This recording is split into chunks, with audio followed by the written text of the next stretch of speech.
Have you ever done a plank and thought, wow, I really feel this nowhere near my core, or I don't feel my core muscles working? What is going on? My name is Dr. Jocelyn Conley. I'm a pelvic floor physical therapist here at Moment of Truth Physical Therapy. And in this video, I want to talk to you about planking, but more specifically, the plank before the plank. And even more specific to that, I want to talk to you about why you may not be feeling your core muscles when you plank. So let's first begin by just reviewing what a plank is. You have two types of planks. You have the plank on your forearms and then a tall plank. So the forearm plank looks like this. Basically, your elbows are directly underneath your shoulders. Your shoulders and your hips are level, and you basically have a tabletop. Your back is a tabletop. Tall plank is similar, except you are on your hands. Your wrists, elbows, and shoulders are in alignment, and your spine is in neutral, except in this plank position, neck is long. Now, you could bias this plank so that you're working your low back muscles, and in that case, your plank would be your hips are a little bit lower. You could bias a more balanced approach or a more front core approach by doing it the way that I initially showed you in aligning your body and then how you engage there. So, how do you engage your core? I asked this question to a lot of people and they have no idea. They're just like, I don't know, I just tighten my muscles. And so that's part of the problem. There are so many ways that you can engage your core muscles. So learning those different ways is absolutely key to maximizing your plank. The second thing is, a lot of women, postpartum women especially, skip steps in the postpartum healing process and jump right to some of the higher level planks that I just showed. I'm supporting well over 100 pounds of weight in this plank position. And so if I'm not using a good core strategy, what could be happening? Well, I could be putting a lot of pressure through my spine or through my vaginal walls. And if I have something like a pelvic organ prolapse, that might make me symptomatic. Or if I have diastasis recti, it could engage the muscles that are not serving the healing process of those tissues.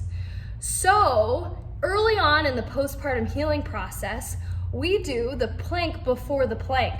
So basically, the goal is teaching you how to get the principles down with a basic plank before you advance to the harder versions, whether you're on your knees or on your toes, forearms, or wrists. So the plank before the plank is called quadruped hold, just like a plank hold, and your knees are underneath your hips, your hands are directly underneath your shoulders, and notice what happens right here. I'm just relaxing into my shoulders, but I'm actually going to push through the floor with my shoulders and tuck my chin so that my spine is long, okay? Don't want a chicken neck here. So long spine. Now, feet, your toes are engaged and you're active through your feet. Now what you do is you relax your abdominals and then you're gonna engage your deep core.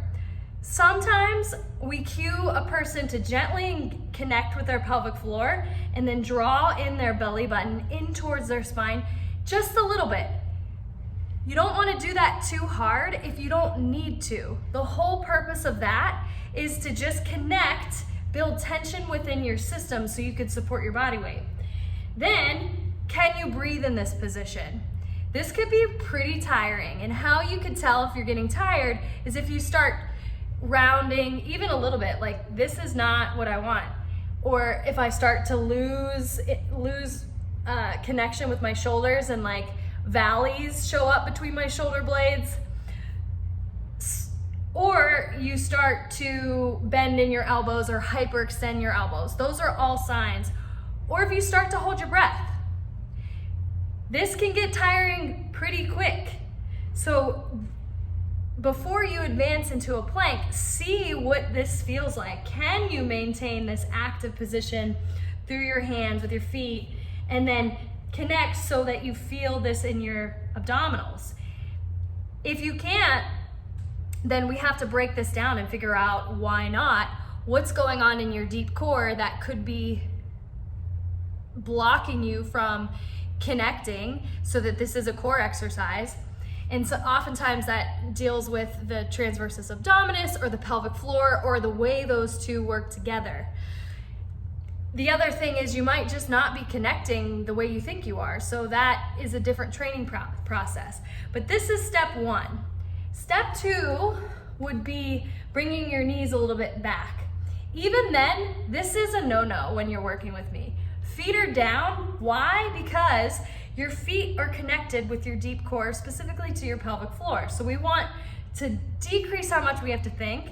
Therefore, bring your feet down. And then you can obviously do it like this. Bring your hips down. Notice my hip and my shoulder are level. Make sure that you're not here, you're here. And then the next step would be here.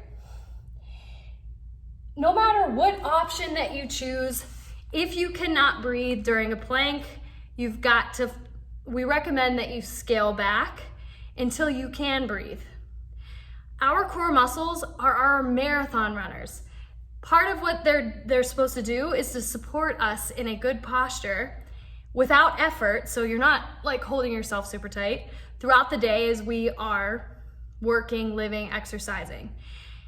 Our core, both our deep and our outer core muscles, function to regulate our processes within our body, as well as set up our bigger muscles for success.